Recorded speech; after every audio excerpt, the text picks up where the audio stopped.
من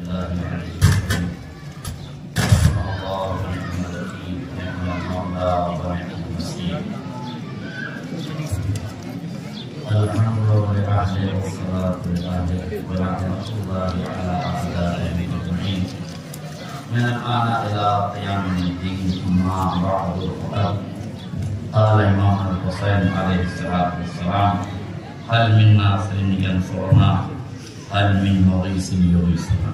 ایک سبب ہے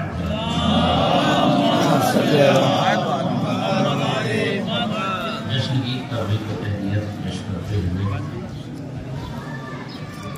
نظم کی یہ تناظروں کو سمیٹ کر میں نثر کے خیمے میں ان میں دخول چاہتا ہوں. کیا بات ہے.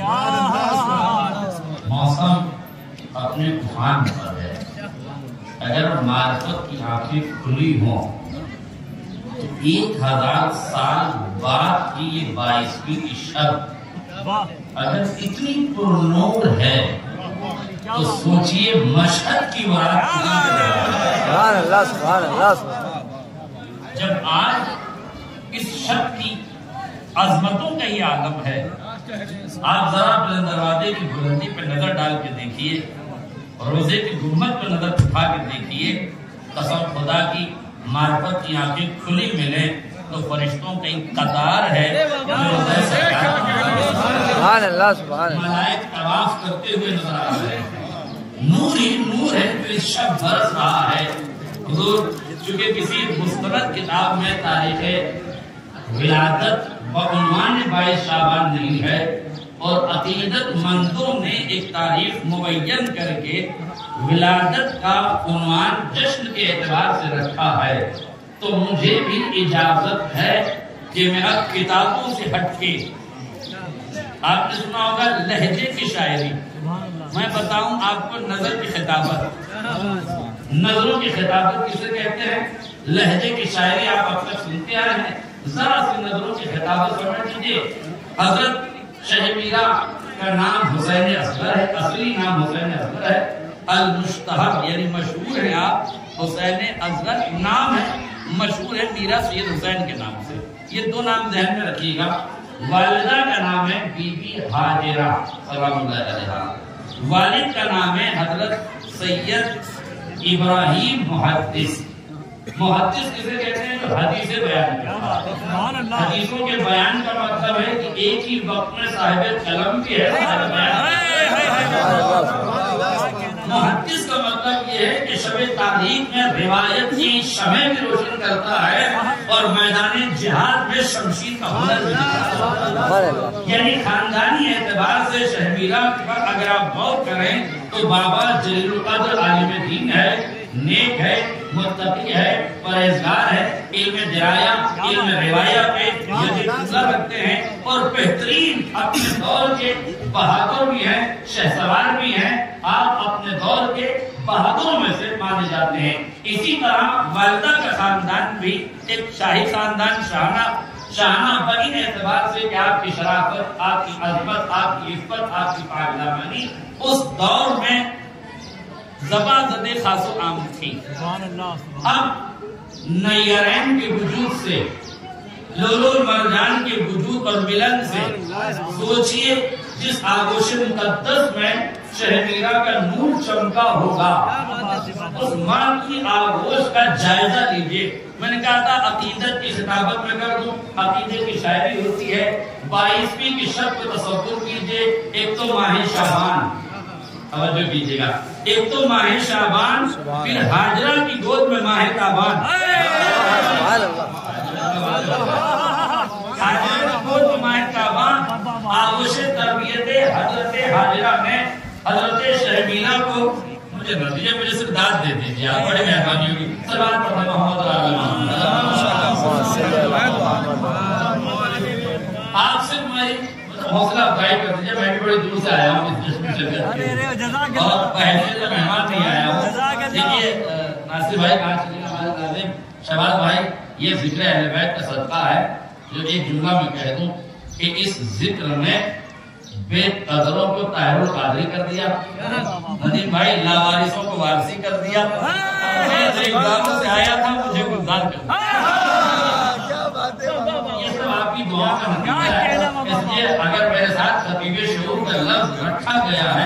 کہ شعور کسی تحریر کا صدقہ ہے، یہی کی غبار اٹھا کے زمین پہ لگائی ہے تو عزتوں سے نوازے۔ جو کچھ ہے وہ ان کا ہے، آپ سے نذرانہ کیا دینا ہے؟ آپ کے منہ سے صرف واہ نکل جائے، یہی میرے لیے نذرانہ ہے۔ بس تھوڑی دیر سن لیجیے، کیونکہ میرے بعد شبہات کی ایک فہرست ہے جو ان کو آپ سنیں گے، میں بہت زیادہ وقت لینے والا نہیں ہوں۔ توجہ فرمائیے، بس نظر کی بات ہے۔ آغوش تربیت جناب حاضرہ میں ایک بچہ ہے، سفید پارچے میں لپیٹا ہے، چاہتا ہوں ماؤں بہنوں تک بھی یہ کیفیت پہنچ جائے۔ ظاہر ہے کہ شعرا آپ کے لیے پڑھ رہے تھے، چاہتا ہوں ماؤں بہنوں تک ایک بچے کی بچپانہ کیفیت اور فطرت کے ان راز و رموز کو دیکھیے کہ بچہ جب چھوٹا ہوتا ہے تو اس کی فطرتیں کیا کہتی ہیں۔ توجہ کیجیے گا، جیسے ہی جناب حاضرہ نے سفید پارچے میں بچے کو لپیٹ کے آغوش حضرت ابراہیم محدث میں دیا۔ حضرت ابراہیم محدث نے اپنی آغوش کو بچے کو دیا۔ ظاہر نومولود بچہ ہے، جیسے ہی حضرت ابراہیم محدث نے آنکھوں کی چمک دیکھی، ایک مرتبہ کہنے لگے ہوں گے آفتاب و مہتاب کی چمک مان پڑ گئی ہے، اس کی آنکھوں کی چمک اس سے کہیں زیادہ۔ ماتھے کی شکنوں کو دیکھا تو کہنے لگے ہوں گے اس کے ماتھے کی شکن میں دشمن کی شکست کا اعلان صاف ہوا۔ جیسے ہی آنکھوں پہ نگاہ کی اور دیکھا پلکوں کا حجاب ہے کہ کبھی نور پہ آتا ہے کبھی نور سے چلا جاتا ہے، لفظ بدلو شاید ادا کر سکوں، پلکوں کا حجاب ہے جو نور پہ آتا ہے نور سے ہٹ جاتا ہے، یعنی آسان زبان میں کہہ دوں کبھی آنکھیں کھولتے ہیں کبھی آنکھیں بند کرتے ہیں۔ ابراہیم جواب سلام دے کے بتاتے ہیں تو آنکھیں نہیں جھپک رہا ہے، مجھے سلامی دے رہا ہے۔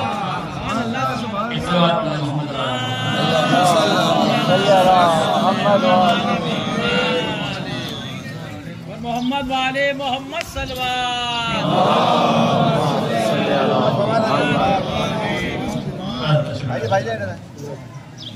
اللہ کی ہماری خوش قسمتی ہے، خوش نصیبی ہے کہ بین الاقوامی شہرت کے حامل ڈاکٹر حسین بن نواب صاحب قبلہ جو سرزمین ہندوپور سے تعلق رکھتے ہیں اور اس زمانے تک آپ دیار علم شہر مقدس قبول مقدس میں علم دین سے آراستہ ہوئے، اور اس کے بعد آپ وہاں سے علم دین کی تکمیل کے بعد امریکہ، کینیڈا اور یورپین ممالک میں لوگ علماء سے کے جملے پہ توجہ چاہتا ہوں، لوگ تبلیغ میں خاک چھانتے ہیں، سرکار نے تبلیغ میں برف چھان کے تبلیغ کی برفیلی وادیوں میں آپ نے علم کے چراغ روشن کیے ہیں، اور ایک زمانے تک یورپ کے ممالک میں آپ کی تبلیغ کا اثر ہے اور باقی ہے، اور اس وقت ہندوستان میں بھی بہت سی مساجد اور جامعہ ایسے ہیں جو آپ بھی ایک دست مقدس سے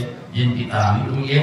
ایک بہترین شخصیت ہے، یہ ہماری خوش نصیبی ہے کہ اس پرمسرت موقع پر وہ تشریف لائے ہیں۔ ہم دل کی گہرائی سے پورے مومنین تارا کی جانب سے، اس جشن کے اراکین کی جانب سے، درگاہ اور پنچایت کی جانب سے، تمام لوگوں کی جانب سے ہم آپ کا شکریہ ادا کرتے ہیں اور آپ کی آمد پر خیر مقدم کرتے ہیں آپ کا، اور آپ حضرات سے گزارش ہے کہ قبلہ کی صحت و سلامتی کے لیے ایک باوجہ بلند سلوات آپ کو۔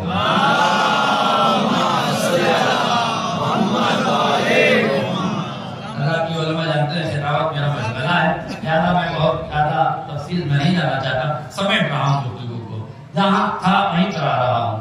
آہستہ آہستہ پلک جھپک رہی ہے، لفظ بدلوں، آنکھوں کا حجاب پلکوں کا حجاب ہے، آنکھوں پہ بار بار آتا ہے جاتا ہے۔ محدث ابراہیم کے لبوں پہ مسکراہٹ ہے، یہ مسکراہٹ دلیل ہے کہ بچے کا سلام قبول کر لیا۔ غور کیجیے گا، ادھر چہرے کے آب و تاب کو دیکھا، رخسارے گلاب کے سے تھے، جناب محدث ابراہیم اس گلابی رخساروں کو دیکھ کر سمجھ گئے تھے یہی گلابوں کی سرخی ہے جو کبھی اسلام کی سوکھی ہوئی رگوں میں اپنا لہو پیش کر دے گی، اور جب یہی بچہ ہے جو آگے چل کے غازیان اسلام کا سپہ سالار ہوگا، شہسوار ہوگا، اور یہی وہ ذات ہے کہ جب ہندوستان کی سرزمین پر قدم رکھے گا تو علامہ مسعودی نے اپنی کتاب میں لکھا ہے کہ جناب حضرت میاں سید حسین فقط شہید نہیں ہے بلکہ شہید اعظم در ہند۔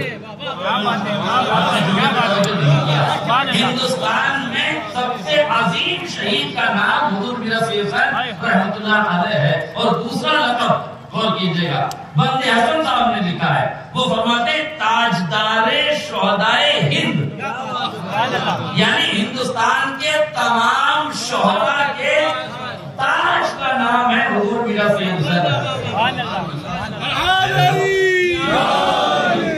اس در کے نمک حلالوں کی خدمت میں یہ فضیلت کے گوشے میں رکھ رہا ہوں اور ان کا مقدر جاگ رہا ہے جو اس بز میں جاگ رہے ہیں.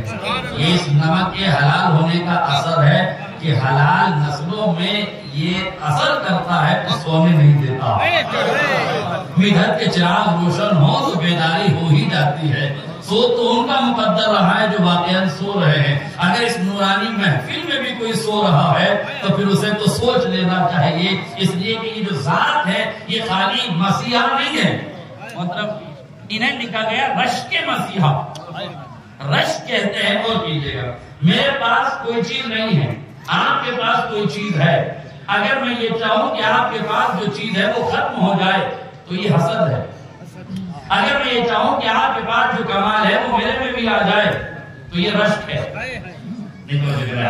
ہندوستان کے ولیوں کو سمیٹ کے پوچھو کہ رشک مسیحا کا مطلب کیا ہے تو کہتے ہیں دارالشفا تاراگڑھ ہے، رشک مسیحا شہ میرا ہے. رشک ہے کہ ایسی مسیحائی ہمیں بھی میسر. کیا بات ہے، کیا بات ہے، کیا کہنے والا، کیا کہنے والا.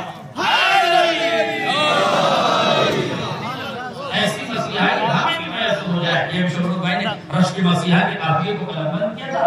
بہترین شعر تھا، آپ نے سماعت کیا. غور فرمائیے گا بچہ جناب محدث ابراہیم کے ہاتھ میں ہے. حضرت محدث ابراہیم بچے کو لیے ہوئے ہیں، آنکھوں میں آنکھیں ڈال کے دیکھ رہے ہیں. ایک لفظ کہنا چاہتا ہوں، آنکھوں میں آنکھیں ڈالے ہوئے ہیں. آنکھ کا آئینہ بن جاتی ہے، آنکھ کے لیے آئینہ بن جاتی ہے. گویا محدث ابراہیم شہ میرا کی آنکھوں میں اپنا بچپن دیکھ رہے ہیں. شہ میرا محدث ابراہیم کی آنکھوں میں اپنی جوانی دیکھ رہے ہیں. لفظ بدلو، 4 آنکھیں 2 تھی، 2 سے 4 ہوئی تو ان 4 آنکھوں نے ماضی کی کیفیت کو بھی دیکھا، مستقبل کی کیفیت کو دیکھا. ایسا حال کہاں سے لاؤ جو حال رہے اور کبھی ماضی دکھا دے کبھی مستقبل. کیا بات ہے، کیا بات ہے. کبھی ماضی دکھا دے اور کبھی مستقبل دکھا دے. نگاہوں سے نگاہیں پڑھی. لفظ بدلو، مجاہد نے محدث کی آنکھوں کو دیکھا. ایک قلم کا دھنی ہے، ایک تلوار کا دھنی ہے. لفظ بدلو، محدث نے مجاہد کو دیکھا، مجاہد نے محدث کو دیکھا. دونوں وعدہ کر کے آگے بڑھ گئے ہوں گے. بابا آپ نے قلم سے اسلام پھیلایا ہے، میں تلوار سے اسلام پھیلاؤں گا، مگر قلم کی آبرو بھی رکھوں گا، تلوار کا ہنر بھی باقی رکھوں گا. کردار بھی دکھاؤں گا، تلوار بھی دکھاؤں گا. کردار دکھاؤں تو محدث ابراہیم کا بیٹا بن جاؤں گا، اور قلم دکھانے پر آؤں تو پھر اس دور کو ہر چیز کی جیسی ضرورت ہوگی ویسا عمل انجام دوں گا. جب قلم کی ضرورت ہوگی تو قلم کے نشتر دیوار ہوگا، جب تلوار کی ضرورت ہوگی تو کفر کے سروں کو تلوار سے اڑایا جائے. غور فرمائیے گا، بچہ ہاتھ میں ہے، توجہ فرمائیے گا، بچہ ہاتھوں میں ہے. جناب محدث ابراہیم ہے، بچے کی آنکھوں میں آنکھیں ڈال کے دیکھ رہے ہیں، پیشانی کی وسعتوں کو دیکھ رہے ہیں، آنکھوں کی چمک کو دیکھ رہے ہیں. ایک مرتبہ جناب ابراہیم نے بچے کو اپنے قریب لیا، کانوں میں اذان کہنا شروع کی. تاریخ تو نہیں بتاتی لیکن عقیدت کا چشم تصور یہ کہتا ہے صدائے تکبیر بلند ہونا تھا کہ جسم و روح میں ایک عجیب سی تازگی محسوس ہونے لگی. کیوں؟ اس لیے کہ جس کے ہاتھوں میں توحید کا پرچم دیا جائے اسے اعلان توحید پر خوشی کا اظہار کرنا چاہیے تھا. 4 تکبیریں کہی، گویا وعدہ کر لیا اس عہد طفلی میں اگر 4 جانب سے صدائے تکبیریں نہ بلند ہو جائے تو میرا نام شہ میرا نہیں. کیجیے گا 4 تکبیریں نہ بلند ہو جائے تو میرا نام شہ میرا نہیں. 4 تکبیروں کے بعد کلمہ شہادتین جاری کیا.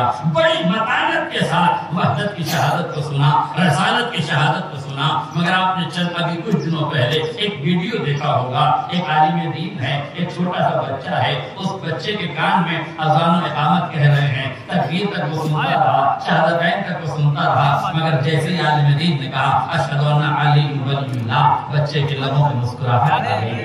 توجہ کیجیے گا، بچے کے لبوں پہ مسکراہٹ آ گئی۔ اس ویڈیو کو سامنے رکھیے، 1000 سال پہلے چلیے، پیچھے چلیے، اس تاریخ میں چلیے جب مشرق کی مقدس سرزمین ہے، ہاجرہ کا پسر ابراہیم کے ہاتھوں پر ہے۔ میں کہاں سے کہاں لے گیا، دو لفظوں سے آپ کو، ہاجرہ کے ہاتھوں پر ابراہیم کا پسر ہے، محدث ابراہیم کا بیٹا ہے، آنکھوں میں آنکھیں ڈال کے دیکھ رہے ہیں، 4 تکبیریں مکمل ہو گئی ہیں، کلمہ شہادتین جاری ہو گیا ہے، جیسے ولایت کا اعلان کیا لب پہ تبسم جاری ہو گیا، ہونٹوں کا ہلنا تھا کہ جناب محدث ابراہیم نے بھی مسکراہٹ سے جواب مسکراہٹ سے دے دیا۔ ابراہیم سمجھ گئے یہ لب ہل نہیں رہے ہیں، بقائے ولایت کا اعلان ہو رہا ہے، بقائے ولایت کا اعلان ہو رہا ہے، سوکھے ہوئے ہونٹ نہیں ہے، مگر اس کے بعد بھی لبوں پہ ضرب تبسم لگا کے یہ بتا رہے ہیں، اگر غور کیجیے گا لبوں پہ ضرب تبسم سجائی ہوئی ہے، مرتبہ مسکراہٹ ہوئے، زیر لب مسکرائے، اور اس مسکراہٹ سے اعلان ولایت بھی کروا دیا، اعلان ولایت بھی کروا دیا، اور اب یہ ولایت کا اعلان ہی نہیں ہے بلکہ آگے چل کے دنیا کو یہ بتایا جا رہا ہے، اگر میرے دادا نے تشنگی کے صحرا میں چلو کو پانی میں لے کر فرات کے چہرے پہ مار دیا تھا، یہ کہتے ہوئے شاید کہ لے فرات تیرے ہوتے ہوئے آل محمد کے آسے ہیں تو تو چلو بھر پانی میں ڈوب مر، تو تو چلو بھر پانی میں ڈوب مر۔ اسی تشنگی کے صحرا میں جہاں عباس نے پانی پہ علم گاڑا تھا، اسی نمشت چلتا ہوا جب سرکار کا قافلہ آیا تو دنیا کو بتایا تشنگی کے صحرا میں پانی پہ علم گاڑنا عباس کا کام تھا، ریگزاروں میں تشنگی کے عالم میں کوہساروں کی بلندی پر پرچم علم اسلام لگانا یہ ہمارا شعار۔ اس در سے کاسے گدائی میں فضائل آل محمد بلانے والا، اس لیے یاد رکھیے گا شہید کسی علاقے میں نہیں رہتا، شہید کسی جگہ میں نہیں رہتا، شہید مملکت پنجتن میں رہتا، شہید مملکت پنجتن میں رہتا ہے۔ جب شہید شہادت کے لیے نکلتا ہے پنجتن سایہ فگن ہوتے ہیں، یہ شہید کی ذمہ داری ہوتی ہے کہ رسالت کے لہجے کو آگے آگے رکھے، یہ شہید کی ذمہ داری ہوتی ہے کہ صلح حسن کے پاس بانی کرتا ہوا آگے بڑھے، یہ شہید کی ذمہ داری ہوتی ہے کہ حسن کی صلح کا مزاج بھی اوڑھ لے، حسین کی شمشیر کا عنوان بھی اوڑھ لے، غازی کے قدموں کی آہٹ کو بھی محسوس کر لے، ان کے زیر قدم سے خاک اٹھا لے، سرمگی کے لائق مانا لے، اور چلتے چلتے کائنات کو اپنا علم اسلام بلند کرتا ہوا نظر آئے۔ یہ غازیان اسلام کا قافلہ تھا جو مشرق کی سرزمین سے چلا تھا۔ بس ایک جملے میں انتخاب کی طرف لے کے جاؤں گا، میں اتنا سمجھ لیجئے انتخاب کے لیے نام حسین اصغر ہے، میں نے ختم کر دی دعا، میرے بھائی سہیل واسطوی باقی ہیں اور ان کو 4 بجے جانا بھی ہے، اس لیے میں جلدی اپنی بات کو سمیٹ رہا ہوں۔ انشاءاللہ تقریر کے آخر میں، مجلس محفل کے آخر میں دعائیہ کلمات ڈاکٹر حسین نواب صاحب انشاءاللہ اگر آپ کے پاس وقت ہوگا، اور یقیناً وقت ہوگا، نہیں ہے چلیے میرا خیال تھا اور تمنا تھی کہ وہ دعا کرواتے، شاید ان کے پاس وقت نہیں ہے۔ بس ایک جملہ سن لیجیے، ایک جملہ ایک نقطہ سن لیجیے، میں نے گفتگو کو تمام کر دی۔ نام ہے حسین اصغر، آئے ہیں مشرق سے، کام کیا ہے شہادت کا، پیش کی ہے جان، قربانی دی ہے، شہادت پیش کی ہے۔ یہ بتائیے شہادت کا انتخاب کیسے ہوا، کیوں شہادت کا انتخاب کیا؟ کب چلے آپ کے سامنے ہیں، جوانی کی امنگیں دہلیز پر کھڑی تھی، صحرے کی لڑیوں کی کلیاں خوشبوؤں سے دامن کو روک رہی تھی، صحرا کی خوشبو، صحرا کی لڑیوں کی خوشبو دامن کو پکڑے ہوئے تھی، جوانی کے جذبات کہتے تھے کہ تقریب اب سامنے ہے، کہاں جا رہے ہیں، مگر شہادت بلا رہی تھی۔ حضرت روشن درویش کی کٹی ہوئی انگلی درد و فریاد کر رہی تھی، یہ کام ہے، غور کیجئے گا، یہ جگر ہوتا ہے ایک شہید کا، اس کا انتخاب کیسے ہوتا ہے۔ آپ نے روایت سنی ہے، نام حسین اصغر ہے، حضرت علی اصغر کا انتخاب سن لیجئے۔ تاریخ میں لکھا ہے کہ جب یہ قافلہ مدینے سے نکلنے لگا تو جناب علی اصغر صغرا کے دامن سے لپٹ گئے، یہ ہے نا، کیوں لپٹ گئے سغرا کے دامن سے؟ ذرا علت سن لیجیے کیوں جناب سغرا کے دامن سے لپٹ گئے؟ کہا سب کربلا میں جائیں گے تو میں بہن کی تنہائی کا مونس بن جاؤں گا، اس لیے بہن کے دامن سے لپٹ گئے۔ اب سب بلاتے رہے پر کسی کی آغوش میں ہوا کہ نہ گئے۔ یہ سب روایت آپ سنتے رہتے ہیں۔ میں ایک جملہ پوچھنا چاہتا ہوں منصف بھائی، اس کو شاید آپ اشعار میں نقل کریں گے۔ یہ جتنے بھی میرے دوست نوجوان بیٹھے ہوئے ہیں یہ اس کو ضبط کرنے کی کوشش کریں گے۔ شاید یہ فکر ندیم بھائی شاید یہ نئی فکر ہو اور شاید یہ اشارہ میرے جانب سے ہوا ہو۔ یہ کرم ہے سرکار کا کہ وہ عطا کرتے رہتے ہیں، ورنہ اپنے پلے میں ہے کیا، اپنے دامن میں ہے کیا؟ یہ صرف ان کی عطا ہے جنہوں نے لہجے سے منفرد بنا رکھا ہے، نقطوں سے ممتاز بنا رکھا ہے، ادب کا قرینہ لوگ سمجھنے لگے ہیں، قلم میں کچھ نہیں ہے، صرف ان کی عطا ہے جو چل جاتا ہے، پھر بھی لوگوں کو اچھا لگ جاتا ہے۔ تو یہ سب ان کا کرم ہے، قسم خدا کی جتنا ان کا کرم بیان کیا جائے وہ کم ہے۔ بس ایک جملے میں انتخاب سن لیجیے، کیوں جناب علی اصغر جناب صغرا کے دامن سے لپٹے ہوئے ہیں؟ مولا ماں کے پاس کیوں نہیں جاتے؟ اس عمر کا بچہ ماں سے سب سے زیادہ محبت کرتا ہے، اس عمر میں آنکھیں ٹھہرتی نہیں ہے مگر ماں کے چہرے سے نظر ہٹتی نہیں ہے۔ نہیں توجہ کیا آپ نے؟ قوت شامہ اتنی سخت ہوتی ہے اس دور میں، اس بچپن میں، کہ بچہ اپنی ماں کو خوشبو سے پہچانتا ہے۔ پھر میں ایک ویڈیو کا حوالہ دوں، آپ نے ایک ویڈیو دیکھی ہوگی جس میں 5 ماؤں کو ایک ہی لباس پہنا کے بٹھا دیا، سب کا میک اپ ایک، سب کی ساڑی ایک، سب کا گھونگھٹ ایک، اور ایک بچے کو چھوڑ دیا کہ جا اب اپنی ماں کو پہچان۔ وہ 5 ماؤں کے پاس گیا، سب کا گھونگھٹ اٹھایا، ایک ایک کا چہرہ دیکھتا رہا، جب چہرے سے نہ پہچان سکا کھڑا ہو گیا، خوشبو محسوس کرنے لگا، اسے اپنی ماں کی جب خوشبو محسوس ہوئی تو اپنی ماں کے دامن سے لپٹ گیا۔ تو جس عمر میں قوت شامہ اپنی ماں کی خوشبو کو پہچانواتی ہو، اس دور میں تربیت کے تقاضے کچھ اور ہیں، فطرت کے تقاضے کچھ اور ہیں۔ فطرت کا تقاضا کہتا تھا ماں سے لپٹو، تربیت کہتی تھی بہن کی تنہائی کا مونس بن جاؤ، تربیت پر عمل کیا، فطرت پر تربیت کا خلاف کرایا، بہن کی آغوش سے لپٹے ہوئے ہیں۔ ہاتھ جوڑ کے پوچھوں گا مولا بہن کے دامن سے کیوں لپٹے ہیں؟ ماں کے دامن کے ساتھ کیوں نہیں جاتے؟ کیا یہی تو دنیا کو بتانا ہے مجھے کربلا جانا ہے پر ماں کے آنچل کے سائے میں نہیں جانا ہے، عصمت کے انتخاب سے جانا ہے، عصمت کے انتخاب سے جانا ہے۔ یہی وجہ ہے ماں آئی نہیں گئے، پھوپھیاں آئی نہیں گئے، چچا آئے نہیں گئے، بھائی آئے نہیں گئے۔ مولا اتنے بلانے والے بلا رہے ہیں، اتنے چاہنے والے بلا رہے ہیں، آپ جاتے کیوں نہیں؟ کا انتظار ہے عصمت کا، معصوم آئے آگے ہاتھوں کو پھیلایا پھر بھی نہیں گئے، مگر جب کان میں فرمایا کہ تمہارا نام فہرست شہداء میں ہے، بہن کا دامن چھوڑا، ماں بہن کا دامن چھوڑا، بابا کے دامن میں ہمت کیا ہے؟ مولا آپ کیوں آئے؟ کہا انتخاب عصمت کی زبان سے ہو چکا۔ تو جب عصمت کی دہن سے انتخاب ہوتا ہے تب کوئی شہادت کے درجے پر جاتا ہے۔ تو مانیے کہ جوانی کی دہلیز پر کھڑے تھے، امنگیں تھی، جذبات تھی، خواہشیں تھی، تمنا تھی، مگر ساری تمناؤں کو ختم کر کے رائے خدا میں چل پڑے، شادی کو ایک طرف کیا، شہادت کو قبول کیا، اس لیے کہ وہ جانتے تھے کہ شادی کی لذت ارتقا نہیں دیتی، شہادت کے ذائقے معراج۔ سبحان اللہ۔